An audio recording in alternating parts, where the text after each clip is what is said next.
Hey, good morning, everybody. It's your old pal, Mr. Butter, coming back at you. And wouldn't you know it, I got another pair of shoes that I want to go over with you. This time, we're looking at another silhouette that I haven't had in hand before. My wife's account on sneakers hit for this pair of shoes. It's the AJKO 1.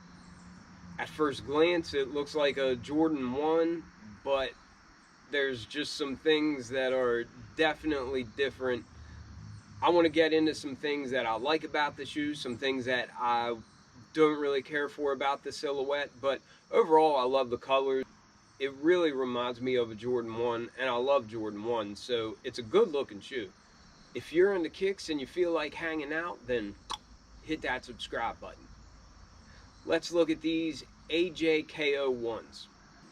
So first off too, let me apologize for the construction noise in the background. I guess the prices of lumber have finally come down, which is a great thing.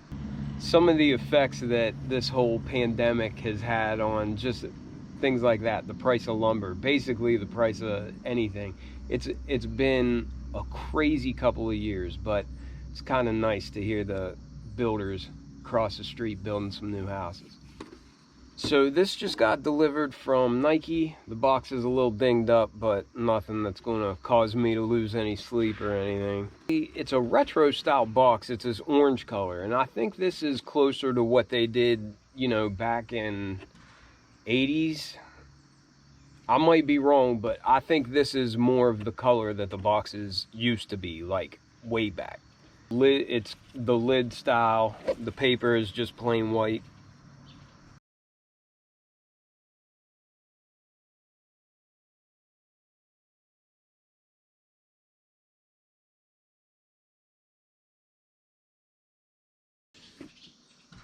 And then here we are.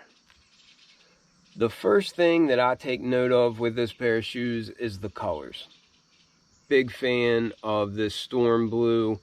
I'm a big fan of like hyper royal. I'm a big fan of military blue. And I love all those shades of blue with white and black. University blue, you know, whatever blue it is. I love a blue, white, and black Jordan 1 silhouette. No matter what the silhouette is, what kind of Jordan 1 it is, it's going to look good, in my humble opinion.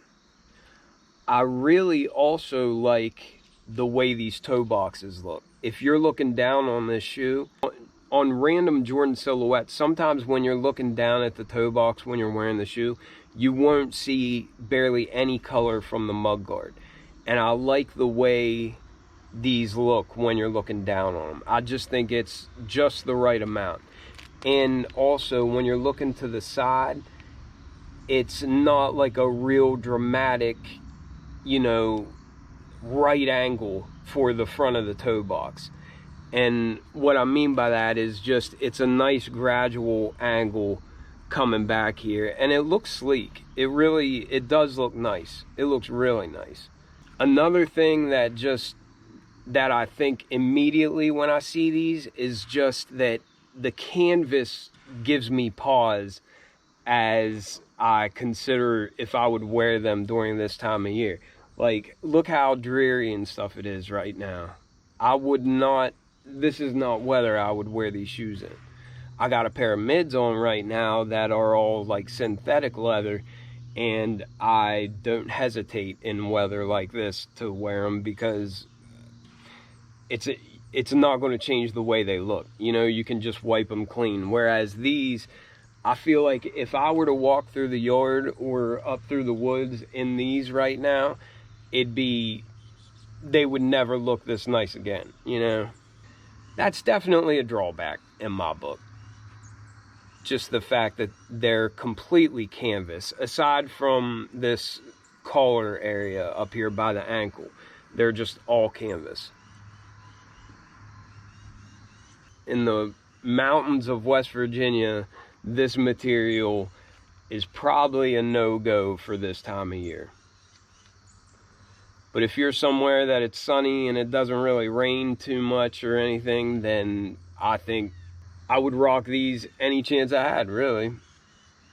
they're definitely cool looking in my book.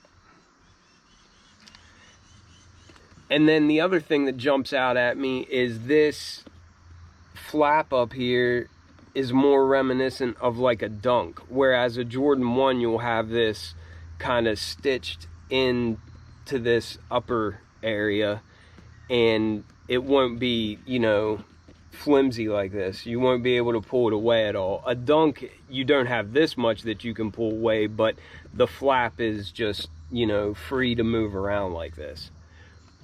And I also think they look long compared to a Jordan 1 or a Jordan 1 mid, just because this back area here, it almost looks elongated because you don't have the panels. Let me show you what I'm talking about. So this area here on the AJKO, I feel like it makes it look like the shoe is really long, just because it doesn't have this little panel on the heel of the shoe kind of breaking up the color.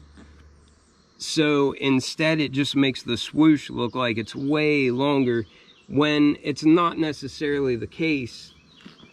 It's just that you don't have anything else breaking up this white area back here.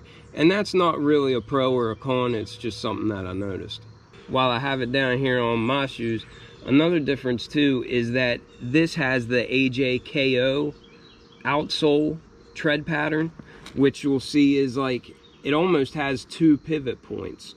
So you've got this circle back here, and maybe this acts more as like a suction cup or something. But then up here you have a pivot point, and this one is kind of hollow. So maybe that just helps to grip you to the floor. And this is the Jordan 1 mid or Jordan 1 high tread pattern. So aside from the differences in the outsole, and the upper is all canvas as opposed to leather or synthetic leather, the tongue is a nylon tongue, a lot like you would get on a Jordan, and it's white and it's got white piping going around it. I also like this touch. I like how on the inside it has like the size and the print, and that reminds me of the Jordan 85s, like the neutral gray 85s. It had some text up there around the sock liner like this does. They came with black laces in them, but they also gave us a spare storm blue set and a white set. But let me know what you prefer, these mids, 1 highs. I think these are a good looking shoe for me personally because of the materials. I can't wear them this time of year, unfortunately.